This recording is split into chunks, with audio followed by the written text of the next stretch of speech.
आठवीं कक्षा के बच्चों को मेरा प्रणाम। आज हम हिंदी का कविता सीखने वाले हैं।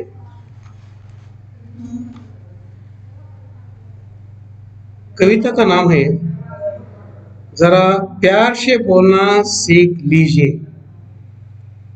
कवि का नाम है रमेश दत्त शर्मा। तो प्रस्तुत गजल में गजलकार रमेश दत्त शर्मा दूसरों के प्रति व्यवहार के बारे में प्रेरणा दे रहे हैं। उनका मानना है कि हमें प्यार के साथ मधुर वचन बोलना, आवश्यकता के समय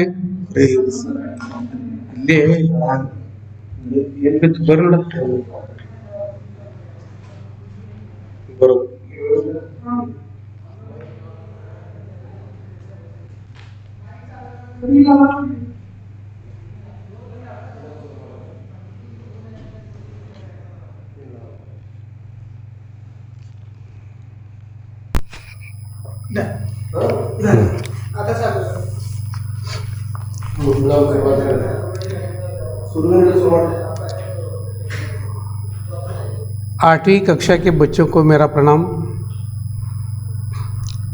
मैं राठौड़ सर, एसएमसी प्रशाला नंबर 3 सोलापुर, 1272 दाजीपेट सोलापुर। प्यारे बच्चों, आज हम ज़रा प्यार से बोलना सीख लीजिए एक कविता पढ़ने वाले हैं। कवि है रमेश दत्त शर्मा। बच्चों ध्यान से सुनो और जवाबों का उत्तर सही दीजिए। प्रस्तुत गज़ल में गज़लकार रमेश दत्ता शर्मा दूसरों के प्रति व्यवहार के बारे में प्रेरणा दे रहे हैं। उनका मानना है कि हमें प्यार के साथ मधुर वचन बोलना, आवश्यकता के समय अवश्य बोलना, कुछ भी कहने से पहले अपनी बात पर विचार करना आदि गुणों को सीखना चाहिए। तो शर्मा जी 50 वर्ष से पत्र पत्रिकाओं, रेडियो और टीवी के माध्यम से वैज्ञानिक दृष्टिकोण का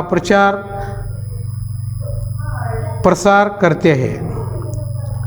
आपको विज्ञान लेखन में दर्जन से अधिक पुरस्कार मिल चुके हैं। आप कक्षा 7वीं 8वीं से ही स्थानिक मुशायरों में चचा चलेसरी के नाम से शिरकत करने लगे थे। प्रस्तुत गज़ल के शेरों में शर्मा जी ने प्रेम से बोलना, सही समय पर बोलना, बोलने से पहले विचार करना, आत्मनियंत्रण रखना, मधुर भाषी होना आदि गुणों को अपनाने के लिए प्रेरित किया है। आपका मानना है कि हमेशा होठ सीकर बैठना उचित नहीं है, आवश्यकता अनुसार आक्रोश प्रकट करना भी जरूरी है। तो बच्चों पन्ना नंबर 14 के ऊपर देखो कि ज़रा प्यार से बोलना सीख लीजिए। रमेश दत्त शर्मा। वाणी में शहद घोलना सीख लीजिए, ज़रा प्यार से बोलना सीख लीजिए।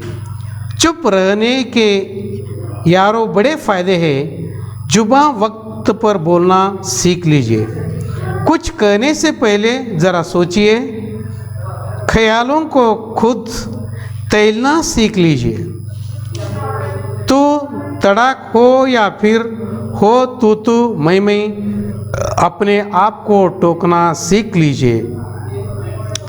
पटाखे की तरह फटने से पहले रोशनी के रंग घोलना सीख लीजिए। कटु वचन तो सदा बातों है कांटे, मीठी बोली के गुल रोपना सीख लीजिए। बात बेबात कोई चुभने लगे तो बदल कर उसे मोड़ना सीख लीजिए। एक किसने कहा होठ सीकर के बैठो, जरूरत पे मुंह खोलना सीख लीजिए। तो बच्चों, इस कविता का अनुरूप मैं हिंदी में अनुवाद करके बताता हूँ, आप अच्छे ढंग से सुनो।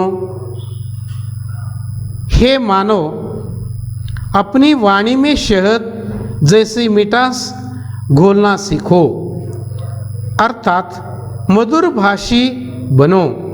तुम दूसरों से मीठे शब्दों में बात करो। जब भी बोलो प्यार से बोलो। जब आवश्यकता हो तभी बोलो। अनेक अवसरों पर आवश्यकता नहीं होती, तब भी हम सलाह मशवरा किया करते हैं। दोस्तों, चुप रहने के अनेक लाभ हैं। उस ऊर्जा और समय को किसी सकारात्मक कार्य में लगाया जा सकता है। किसी को कुछ कहने से पहले अपनी बात पर विचार करना और फिर बोलना सीखो। बोलने से पहले अपने शब्दों को तौलने की आदत बनाओ। ऐसा न हो कि आपकी बातें सामने वालों को दुख पहुंचाए। तलवार से हुआ घाव देर सवेर भर ही जाता है, किंतु कटुवाणी से हुआ घाव कभी नहीं भरता। समय असमय हमें याद आकर मार्मिक पीड़ा पहुंचाया करता है। इसलिए यदि बातचीत के दौरान वैचारिक मतभेद हो, एक दूसरों पर आरोप प्रत्यारोप की स्थिति उत्पन्न हो, तो अपने आप को टोक कर चुप रहना सीखो। बच्चों, कई शब्द है, देखो जानना। यार मतलब मित्र, फायदे मतलब लाभ, जुबा मतलब वाणी, ख्याल मतलब विचार, टोकना मतलब रोकना या पूछताछ करना। तो अब हम विरुद्धार्थी शब्द पढ़ेंगे। पहला है प्यार, दूसरा है यार, और फायदा और सीख। फायदा, कहना, सीखना, वक्त। देखो, विरुद्धार्थी शब्द में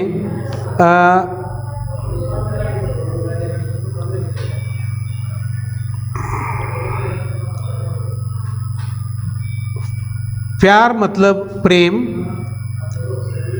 यार मतलब मित्र, सीखना सिखाना, वक्त बेवक्त, फायदा लाभ, सीख शिक्षा। फायदा विरुद्धार्थी शब्द नुकसान, कहना विरुद्धार्थी शब्द सुनना। तो बच्चों, अब हम निम्नलिखित शब्दों के विलोम शब्द लिखिए। देखो, कांटे जरूरत, रोशनी मीठी। कांटे फूल, जरूरत बेजरूरत, रोशनी स्याही, मीठी कड़वी। निम्नलिखित शब्दों का वचन बदलकर लिखिए। पटाखा पटाखे, बात बातें, बोली बोलियाँ, ज़रूर ज़रूरतें। ठीक है बच्चों, आप सभी बच्चों ने इस कविता अच्छे ढंग से पढ़े हो और ध्यान से यह पाठ्य पुस्तक के नीचे दिए हुए प्रश्नों का सही जवाब लिखना। धन्यवाद।